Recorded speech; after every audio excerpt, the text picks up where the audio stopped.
આપણે લાસ્ટ લેક્ચરમાં વનસ્પતિ જીવનચક્ર અને એકાંતરજન વિશે માહિતી મેળવી ગયા. હવે આપણે વાત કરીશું જુદા જુદા જીવનચક્ર કે જે વનસ્પતિમાં જોવા મળે છે. તેમાંનું પહેલું જીવનચક્ર એકવિધ જીવનચક્ર. એકવિધ જીવનચક્ર એટલે તમારે યાદ રાખવાનું કે અહીંયા વનસ્પતિ દેહ કેવો હોય, એકકીય. એકવિધ પરથી યાદ રાખવાનું, વનસ્પતિ દેહ કેવો હોય, એકકીય. એકકીય એટલે કે રંગસૂત્ર કેવા હોય, એન વડે એને દર્શાવવામાં આવે છે. હવે આ જે એકવિધ જીવનચક્રમાં શું થાય છે કે ફલિતાંડમાં અર્ધીકરણ થવાથી એકકીય બીજાણુઓનું નિર્માણ થાય છે. તો આપણે અહીંયા આકૃતિ દ્વારા સમજીએ કે આ ફલિતાંડ છે કે જે કેવું હોય છે, ફલિતાંડ દ્વિકીય હોય છે. હવે આ ફલિતાંડ દ્વિકીય છે તો વનસ્પતિ દેહ કેવો છે, એકકીય એટલે કે એન છે, એટલે આને અડધું કરવાની જરૂર પડે. તો અડધી કરવાની ક્રિયા, રંગસૂત્રની સંખ્યા અડધી થવાની ક્રિયા કોના દ્વારા થશે, તો અર્ધીકરણ દ્વારા થશે. તો હવે આ જે ફલિતાંડ છે તે હવે અર્ધીકરણની ક્રિયા દ્વારા, એટલે કે 1માંથી 2 અને અર્ધીકરણ 2 દ્વારા 2માંથી 4 આ એકકીય કેવા, તો અહીંયા પર્ટિક્યુલર શબ્દ આવે, એકકીય બીજાણુઓનું નિર્માણ કરે છે. હવે આ એકકીય બીજાણુઓ સમભાજન દ્વારા જન્યુજનકનું નિર્માણ કરે છે. એટલે કે આ જે એકકીય બીજાણુ છે તે હવે શું કરશે, તો એ હવે સમભાજન કરશે અને સમભાજન દ્વારા આપણે સાઈડ પર લખીએ તો સમભાજન દ્વારા એકકીય વનસ્પતિ દેહનું નિર્માણ કરે છે. એટલે કે એન. હવે તમને આગળ કહ્યું છે જ્યાં એકકીય વનસ્પતિ દેહ શબ્દ આવે એટલે તમારે શું સમ લખવાનું, તો જન્યુજનક. બરાબર, જન્યુજનકનું નિર્માણ કરે છે. હવે આ જે જન્યુજનક એ પ્રભાવી અવસ્થા છે. પ્રભાવી અવસ્થા છે એટલે કે મુખ્ય વનસ્પતિ દેહ કેવો છે, એકકીય. બરાબર, પ્રભાવી અવસ્થા છે. હવે એને પ્રભાવી અવસ્થા કેમ કહેવામાં આવે છે કે આ પ્રકાશ સંશ્લેષણ કરે છે. આ ફલિતાંડ પ્રકાશ સંશ્લેષણ નહીં કરશે. પ્રકાશ સંશ્લેષણ કોણ કરશે, આ એકકીય બીજાણુમાંથી જે વનસ્પતિનું નિર્માણ થયેલું છે. બરાબર, આ જે નવી વનસ્પતિનું નિર્માણ થયેલું છે બીજાણુમાંથી, તો આ વનસ્પતિ એ પ્રકાશ સંશ્લેષણ કરે છે. જ્યારે એ પુખ્ત થશે એટલે એ શું કરશે, જન્યુજનનની પ્રક્રિયા દ્વારા જન્યુઓનું નિર્માણ કરે. જન્યુજનન એટલે એ પ્રક્રિયા કે જન્યુઓના નિર્માણની પ્રક્રિયા કે જેને જન્યુજનન કહેવામાં આવે છે. હવે જન્યુઓ બી કેવા હોય છે, તો એન જ હોય છે. બરાબર, તો એવી રીતે જન્યુજનન દ્વારા જન્યુનું નિર્માણ કરશે અને એ બે જન્યુઓના જોડાણથી ફલિતાંડ બને છે. તો વિદ્યાર્થી મિત્રો, તમે અહીંયા જોઈ શકો છો કે ફક્ત આટલી જ આપણે કહીએ ને કે આટલી જ અવસ્થા દરમિયાન ફક્ત એ કેવા છે, દ્વિકીય છે. દ્વિકીય એટલે કે બીજાણુજનક અવસ્થા એનામાં જોવા મળે છે. બાકી મુખ્યત્વે તો એન, એન એટલે કે એકકીય અવસ્થા જોવા મળે. અને એકકીય અવસ્થા માટે અહીંયા શબ્દ કયો વપરાય? જન્યુજનક. બરાબર. એટલે કે એને એકવિધ જીવનચક્ર કહેવામાં આવે છે, જેમ કે વોલ્વોક્સ, સ્પાયરોગાયરા અને ક્લેમિડોમોનાસ, કે જેમાં એકવિધ જીવનચક્ર જોવા મળે છે. તો થોડા સમય માટે બીજાણુજનક અવસ્થા જોવા મળે એટલે અહીંયા એવું પણ કહી શકાય કે બીજાણુજનક જે છે એ અવસ્થા કેવી કહેવાય? તો ગૌણ અવસ્થા કહેવાય. એટલે કે દ્વિકીય ફક્ત ફલિતાંડ પૂરતું જ મર્યાદિત છે.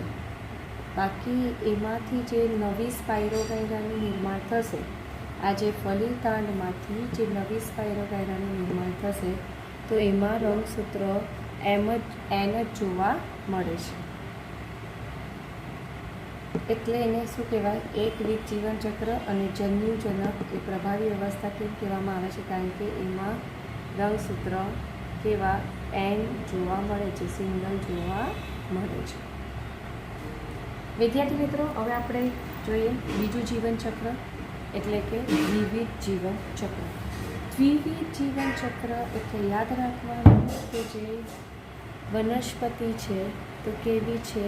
તો એ દ્વિકીય છે, 2n છે. 2n એટલે કે એમાં આવેલા રંગસૂત્ર જોડમાં હોય છે. બરાબર. કેવા હોય છે રંગસૂત્ર? આવી રીતે જોડમાં આવેલા હોય છે. એને શું કહેવાય? દ્વિકીય કહેવામાં આવે છે. બેઝિકલી તમને આ તો વનસ્પતિનું ઉદાહરણ આપ્યું. હવે આપણા મનુષ્યમાં 46 રંગસૂત્ર આવેલા છે. તો આપણે એની માટે કયો 46? બરાબર. તો એ આપણે શું કહીએ? આપણામાં 23 જોડ રંગસૂત્ર આવેલા છે. એટલે કે આ 46 રંગસૂત્ર જે છે તે કેવી રીતે ગોઠવાયેલા? જોડમાં ગોઠવાયેલા. તો આવી રીતે 23 જોડ આવેલા. હવે 23 જોડ શબ્દ વપરાય એટલે અહીંયા આપણે શું લખીએ? 2n. જ્યારે પણ રંગસૂત્ર જોડમાં આવેલા હોય તો એની માટે શબ્દ વપરાય 2n. બરાબર. તો અહીંયા મુખ્ય વનસ્પતિ દેહ કેવું છે? દ્વિકીય એટલે કે 2n છે. 2n શબ્દ આવે એટલે આપણે અહીંયા કયું લખવાનું? બીજાણુજનક. બરાબર. મુખ્ય વનસ્પતિ દેહ કેવું છે? બીજાણુજનક એટલે કે 2n છે. હવે આ જે બીજાણુજનક છે એટલે કે વનસ્પતિ છે, આવૃત વિધારી અને અનાવૃત વિધારી જે દ્વિવિધ જીવનચક્ર દર્શાવે છે. એટલે કે આ જે આવૃત વિધારી અને અનાવૃત વિધારી વનસ્પતિ છે તો એમાં આવેલા જે બીજાણુ છે તે કેવા હોય છે? તો દ્વિકીય હોય છે. દ્વિકીય હોય છે એટલે કે એ જન્યુજનનની ક્રિયા દ્વારા, બરાબર, જન્યુજનનની ક્રિયા દ્વારા એકકીય બીજાણુઓનું નિર્માણ કરે છે. તો આ જે દ્વિકીય બીજાણુજનક કોષો છે એ કઈ અવસ્થામાં જશે? તો એ જન્યુજનક અવસ્થામાં જશે. જન્યુજનક અવસ્થા એટલે કે અર્ધીકરણની ક્રિયા થશે. અહીંયા યાદ રાખજો, જન્યુઓના નિર્માણ માટે અર્ધીકરણ થાય છે. મુખ્ય વનસ્પતિ દેહ દ્વિકીય છે અને જન્યુઓ કેવા હોય છે? એકકીય હોય છે. એટલે અહીંયા જન્યુઓનું નિર્માણ સમભાજનથી થતું નથી.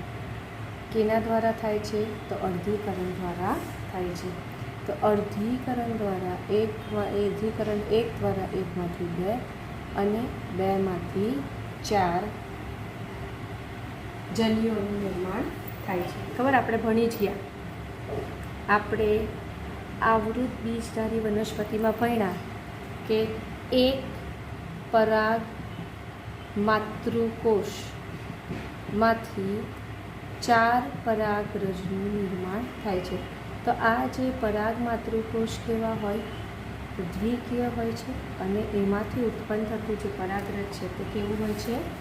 તો n હોય છે. આ જે પરાગરજ છે તેને શું કહેવાય? જન્યુ કહેવામાં આવે છે. તો આ એક તમને સિમ્પલ એક્ઝામ્પલ આપ્યું કે આ જે દ્વિકીય છે તો એને શું કહેવાય?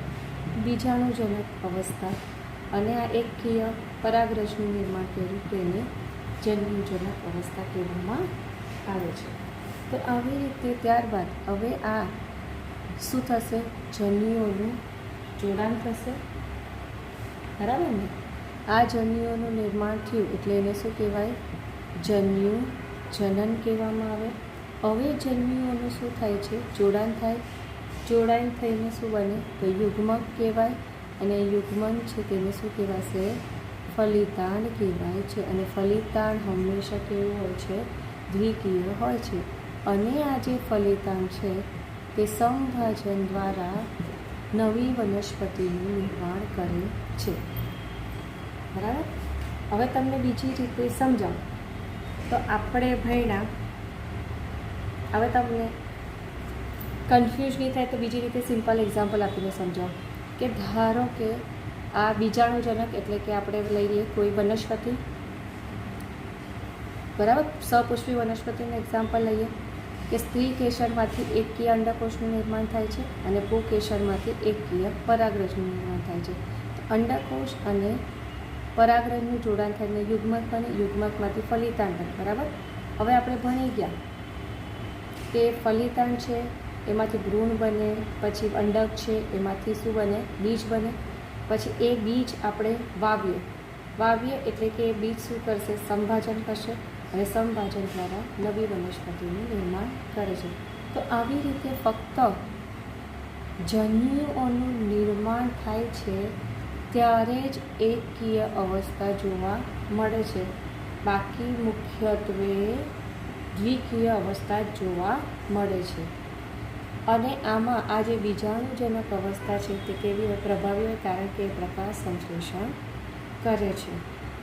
અને જન્યુજનક તબક્કો એટલે શું કહેવાય? એકકીય જન્યુઓનું નિર્માણ થાય છે. આ પ્રકારના જીવનચક્રને વિવિધ જીવનચક્ર કહેવાય છે. બીજી વસ્તુ, એકકીય અને દ્વિકીયનું તમારે એ યાદ રાખવાનું કે એકવિધ જીવનચક્રમાં એકવિધ વનસ્પતિઓનો સમાવેશ થાય છે. દ્વિવિધ જીવનચક્રમાં ઉચ્ચ કક્ષાની વનસ્પતિ એટલે કે આવૃત અને અનાવૃત વિદ્યારૂપ વનસ્પતિનો સમાવેશ થાય છે.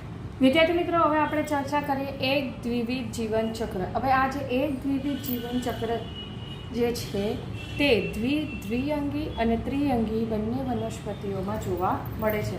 તો આ દ્વિઅંગી અને ત્રિઅંગીને વનસ્પતિઓ એ મધ્યસ્થી સ્થિતિ એ એક દ્વિવિધ સ્થિતિ પ્રદર્શિત કરે છે. તમને દ્વિઅંગી વનસ્પતિનું એક એક્ઝામ્પલ આપું કે આપણે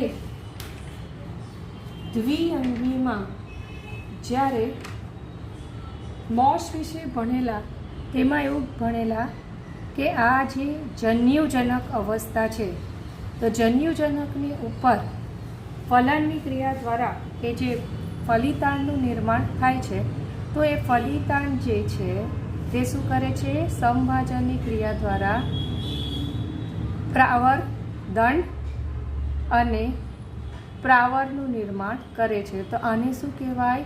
તો આને બીજાણુજનક કહેવામાં આવે છે અને આને જન્યુજનક કહેવામાં આવે છે. તો આવી રીતે એનામાં એકકીય અને દ્વિકીય અવસ્થા અમુક સમય સુધી રહે છે. તો આ જે એકકીય અને દ્વિકીય અવસ્થા તેમના જીવન દરમિયાન ફલન થયા પછી થોડા સમય સુધી જોવા મળે છે. એટલે એને શું કહેવાય? મધ્યસ્થી સંયોજન કહેવામાં આવે છે. ત્યારબાદ શું થશે કે આ જે પ્રાવર છે તે પ્રાવરમાંથી બીજાણુઓ ઉત્પન્ન થાય છે અને એ બીજાણુ છૂટા પડે અને એમાંથી આ બીજાણુઓ શું થાય છે? આ બીજાણુ આ પ્રાવરમાંથી છૂટા પડે છે અને છૂટા પડીને એમાંથી એકકીય વનસ્પતિ દેહનું નિર્માણ કરે છે. કારણ કે દ્વિઅંગી વનસ્પતિ કેવી હોય છે? એકકીય હોય છે. એકકીય હોય છે અને ફલનની બાદ એની સાથે જોડાયેલી આ બીજાણુજનક અવસ્થા જોવા મળે છે. અને એ બીજાણુ જે છે તેમાંથી એ છૂટું પડીને એકકીય વનસ્પતિ દેહનું નિર્માણ કરે છે. તો આવી રીતે એના જીવન ચક્રમાં આવી રીતે એક અને દ્વિકીય અવસ્થા એક સાથે જોવા મળે છે, એટલે એને શું કહેવાય? એક દ્વિવિધ જીવન ચક્ર કહેવામાં આવે છે. અમુક સમય સુધીના જ આ જે બીજાણુજનક અવસ્થા છે તે રહે છે, બરાબર? લાંબા સમય સુધી નહીં રહેતું, પણ અમુક સમય સુધી રહે છે. કારણ કે દ્વિઅંગીમાં શું થાય છે, જે ફલિતાંડ છે એ તરત જ એકકીય વનસ્પતિ દેહનું નિર્માણ ન કરતા થોડા સમય સુધી એ આવી રીતે બીજાણુજનક અવસ્થામાં રહે છે. એટલે બંને જીવનચક્ર જોવા મળ્યું, એકવિધ અને દ્વિવિધ. એટલે એને શું કહેવાય? એક દ્વિવિધ જીવન ચક્ર કહેવામાં આવે છે. તો આપણે પહેલાં સમજીએ દ્વિઅંગીમાં એક દ્વિવિધ જીવન ચક્ર, બરાબર? તો એકકીય જન્યુજનક એ પ્રભાવી છે. કેમ? કારણ કે દ્વિઅંગી વનસ્પતિ કેવી હોય છે? તો દ્વિઅંગી વનસ્પતિનો દેહ એકકીય હોય છે અને વનસ્પતિનો દેહ એકકીય હોય. દ્વિઅંગીનો વનસ્પતિ દેહ એકકીય છે. એકકીય એટલે એને શું કયો શબ્દ વપરાય? તો જન્યુજનક. તો અહીંયા એ જન્યુજનક કેવો છે? પ્રભાવી, સ્વતંત્ર, પ્રકાશ સંશ્લેષી અને સુકાયક ક્યાં તો સીધા ટટ્ટા સ્વરૂપે હોય છે. કારણ કે દ્વિઅંગી વનસ્પતિમાં એનો વનસ્પતિ દેહ છે તે ક્યાં તો સુકાયક હશે, ક્યાં તો પછી આવી રીતે ટટ્ટાર હોય છે.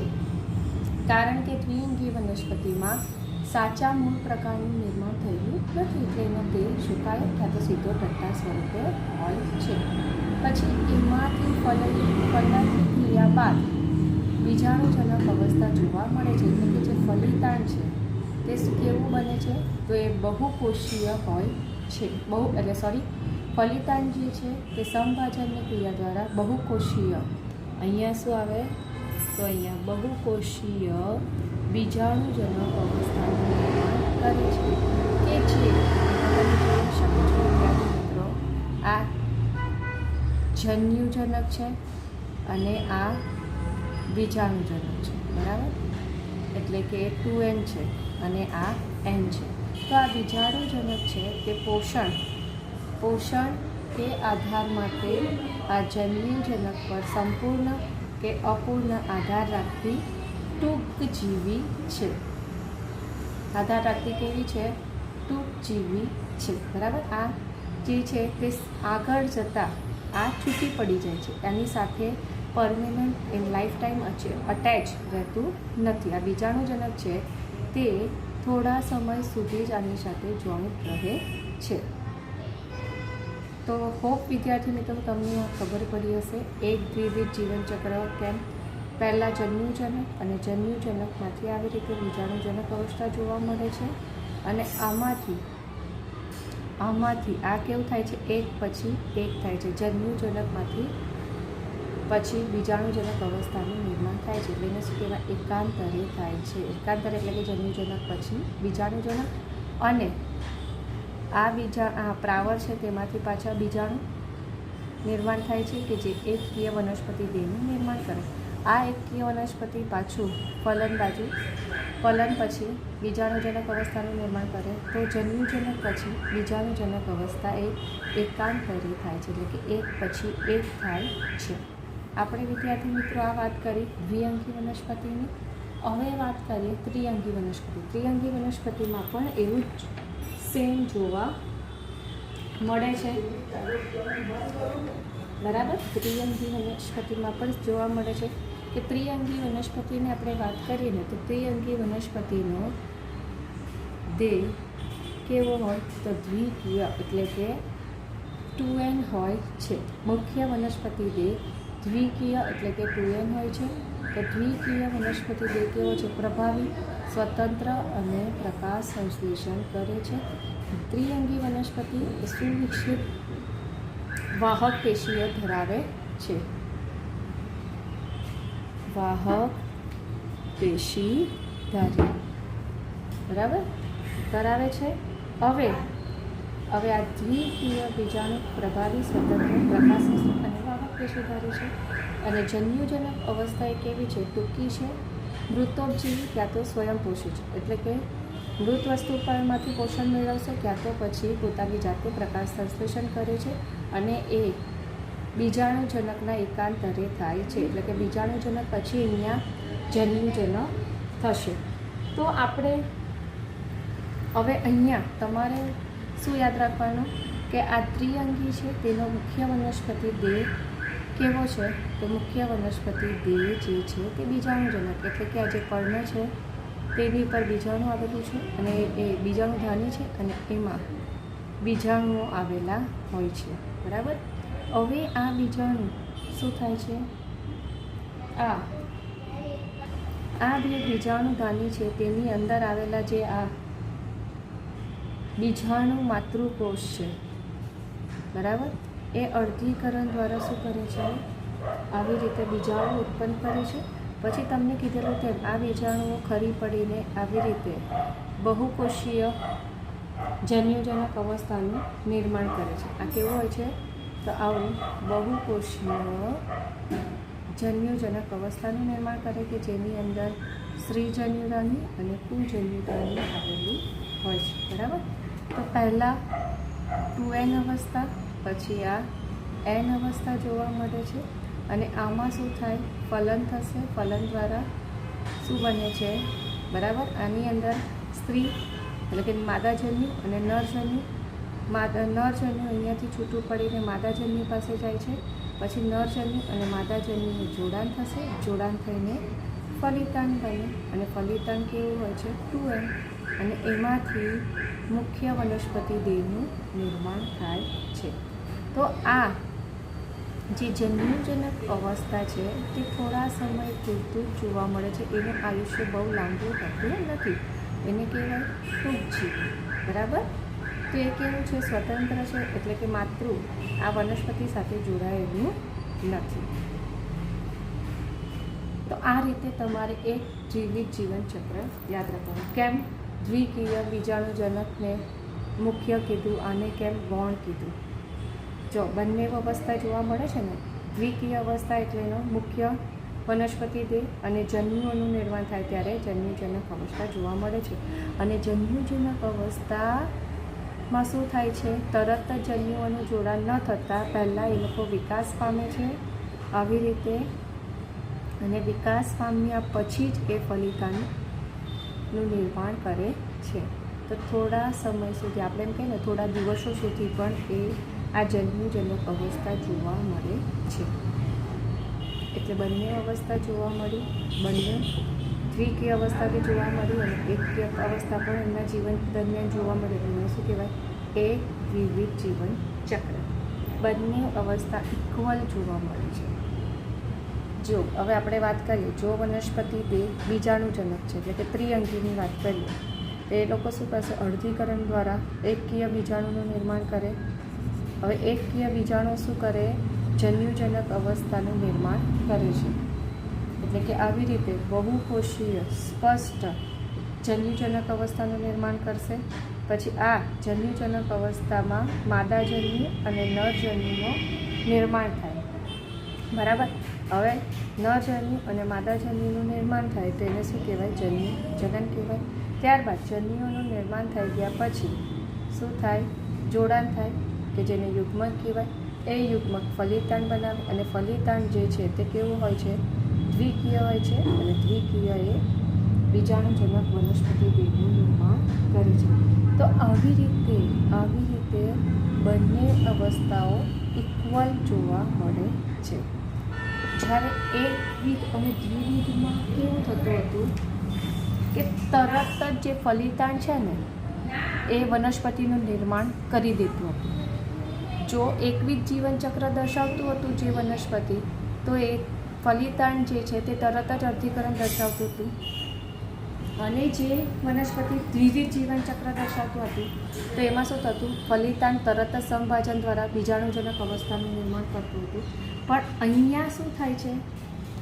બીજાણુજનક અવસ્થામાંથી જન્યુજનક અવસ્થા બને છે. જે જન્યુઓ છે, બરાબર, એ જન્યુઓ છે તો એ તરત જ જોડાણ ન થતાં થોડા સમય સુધી આવી રીતે અલગ અવસ્થા સ્વરૂપે જોવા મળે છે. એટલે કે બીજાણુજનક અવસ્થા જે છે તે લાંબા સમય સુધી જોવા મળે છે અહીંયા. એટલે અહીંયા શું કહેવાય, એના જીવન દરમિયાન એકકીય અવસ્થા બી જોવા મળે છે અને દ્વિકીય અવસ્થા પણ જોવા મળે છે. એટલે એને શું કહેવાય, એક દ્વિવિધ જીવનચક્ર કહેવામાં આવે છે. વિદ્યાર્થી મિત્રો, થોડું કન્ફ્યુઝ કરે એવો ટૉપિક છે, પણ તમે વિડીયો જો 2 વાર જોશો ને તો તમને દરેક શબ્દ બહુ સરળતાથી સમજાવવાનો પ્રયાસ કરેલો છે અને હોપ તમે બહુ ઇઝીલી સમજી જશો. હવે બાયોલોજીમાં અપવાદ તો આવે. લીલ જે છે તે એકવિધ જીવનચક્ર દર્શાવે છે. કેટલીક લીલ એવી છે, પોલીસાયફોનિયા, એક્ટોકાર્પસ અને મોટી દરિયાઈ વનસ્પતિ કે જે એક દ્વિવિધ જીવનચક્ર દર્શાવે છે.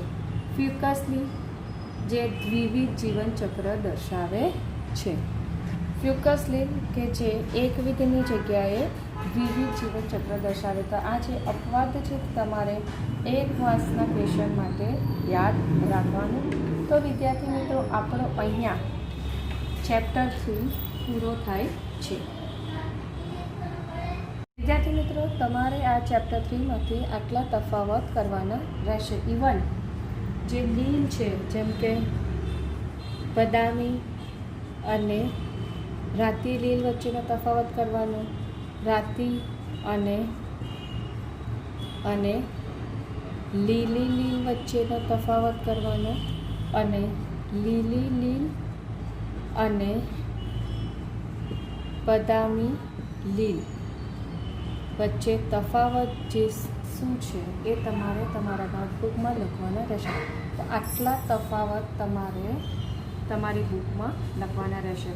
આપણે જેટલા પ્રશ્નો ભણ્યા તે તો કરવાના જ, એની સાથે સાથે આટલા એક્સ્ટ્રા પ્રશ્નો પણ તમારે એક્ઝામની દૃષ્ટિએ કરવાના રહેશે.